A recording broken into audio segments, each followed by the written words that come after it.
سیدنا انس بن مالک رضی اللہ تعالیٰ عنہ سے روایت ہے کہ رسول اللہ صلی اللہ علیہ وآلہ وسلم نے فرمایا، جنت میں ایک بازار ہے جس میں اہل جنت ہر جمعہ کو آیا کریں گے۔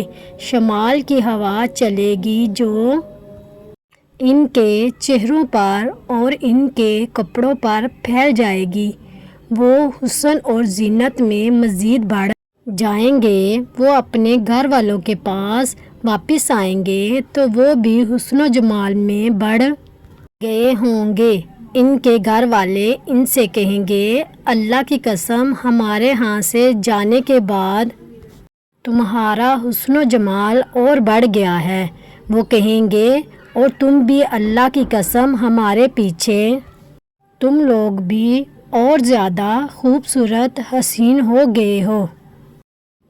حضرت انس رضی اللہ تعالیٰ عنہ فرماتے ہیں کہ ایک درزی نے نبی کریم صلی اللہ علیہ وسلم کی دعوت کی، میں بھی ساتھ تھا۔ اس نے کھانے میں جوں کی روٹی اور شوربہ رکھا، اس میں کدو اور چھوٹے ٹکڑوں کی صورت میں گوشت تھا۔ میں نے دیکھا کہ نبی کریم صلی اللہ علیہ وسلم پیالے کے چاروں طرف سے کدو تلاش کر رہے تھے۔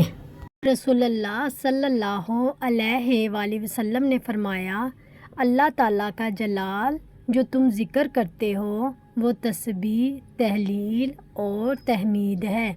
یہ کلمے عرش کے ارد گرد گھومتے رہتے ہیں۔